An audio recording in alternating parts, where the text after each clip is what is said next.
我在我的小区里当保安，连路费都省了，给自己下看大门，有的发工资还计较什么。 Orqasiga mana ruscha yozib qo'yibdi. Godiva shokoladlarini. Juda ham qimmat shokoladlar. Bitta shkorobkasi 100 yuan. Shokolad yemay yesa boshqacha bo'lar ekan.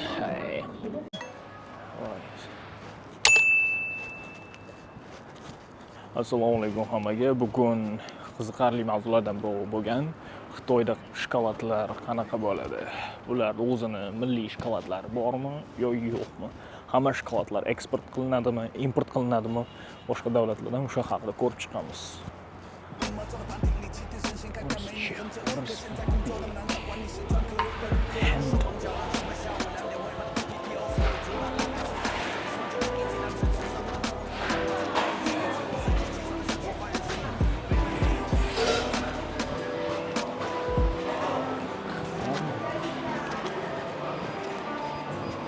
我的小区里当保安，连路费都省了，给自己下看大门，有的发工资还计较什么？坐到班厅里气定神闲，看看美女很整。可现在工作那么难找，管你是专科或本科。当手忙脚乱，准备下午2点汇报的 PPTO， 手舞足蹈，大概期待已久的希望这第一季当全身上头的办公厅，那布置任务记笔记，我神清气爽的下去。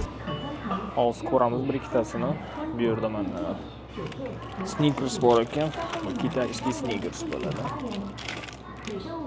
Xitoylik rasmi bo'lgansa Xitoylikka o'xshamayapti. Sneakers ham tam farq qiladi. Ko'rib turganingizdek Sneakers brendi. Keyin nimadir ko'rib qoldim bugun.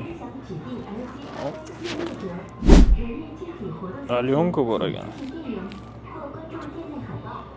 Alyonka. Keyin nima ekan? Ko'raylikchi. Premium quality. Orqasiga mana ruscha yozib qo'yibdi.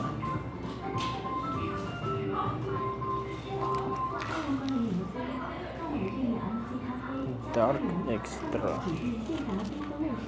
Boshqasini ko'ramiz.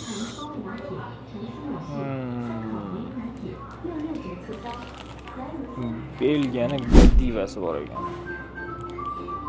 Godiva. Xitoyda eng populyar bo'lgan Dove brendi. Bu ham amerikanskiy kompaniyaga tegishli. Mars degan kompaniyaga. Sneakers ham xuddi shunaqa. Amerikan Mars kompaniyasiga tegishli shokolad. Va M&M's ham bor ekan. Ancha ko'p fabrikalar Xitoyda joylashgan. O'shani ko'rdim. Storage.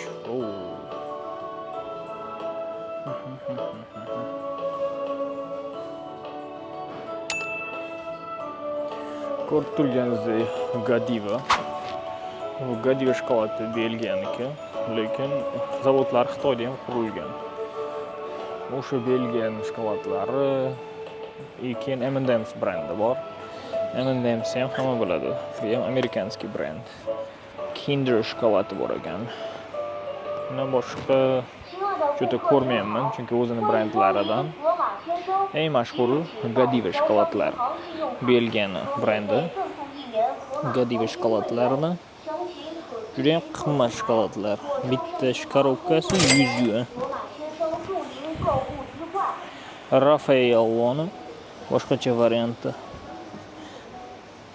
Ferrero Rocher degan ekan. O'sha xitoyliklarda haqiqiy shokoladlar qanaqa bo'ladi va bu temamiz so'zi mana shunaqa mavzuda edi. O'zi xitoyliklarda qanaqa shokoladlar bo'ladi degan mavzuda gaplashayotgandik.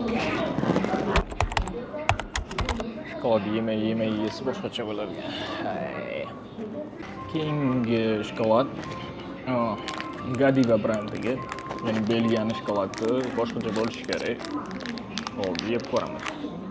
Hozir bu yerdagi amerikanskiy brendda Sneakers yeb ko'rdim. Endi Godivaning bittasini ochib ko'ramiz. Bu konfetga o'xshagan qadoqlangan ekan. Wow. Yeb ko'raylikchi.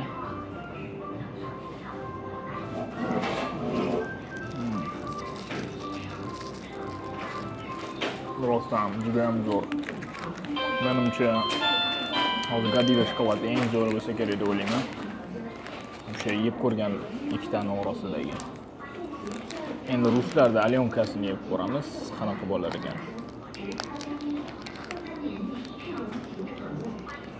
Keyingisi ruslarda alyonka shokoladi.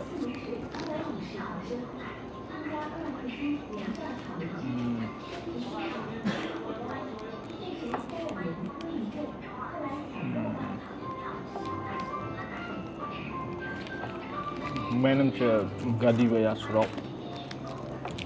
Alyonkadan ham ko'ra Belgiya va Yevropadagi shokoladlar, nemislarda bu yerda yana shokolad ham bor, ichida hazelnut degan shunaqa yong'oqlar bor. Juda ham bir boshqacha. Shirinlik yaxshi ko'radigan odamlar uchun. Oxirgisi M&M's yonmasam kerak, konfetga o'xshaydi.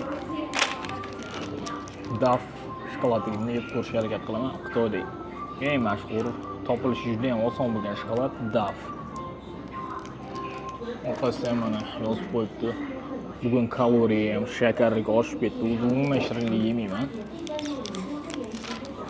Ko'raylikchi. Daf ochdik mana. Wow. Daf shokoladda.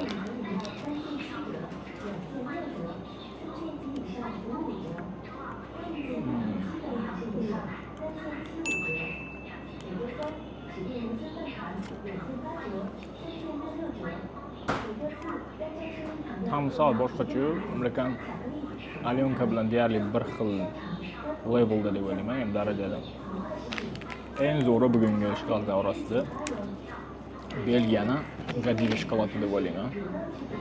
Bugun gaplashib o'tganimizdek, bu yerdagi brendlar alyonka rossiyskiy brendlar, M&M's, Snickers, Daf, bular hammasi amerikanskiy brendlardan. Bular hammasi o'sha Amerikaning Mars degan shokolad kompaniyasi bo'lardi. O'shanga tegishli. Bu Godiva shokoladlari Belgiyadan keladi. Va xulosa o'rnida shuni aytib o'tib ketaman, Xitoyda o'zini juda ham milliy brenddagi shokoladlari juda ham kam.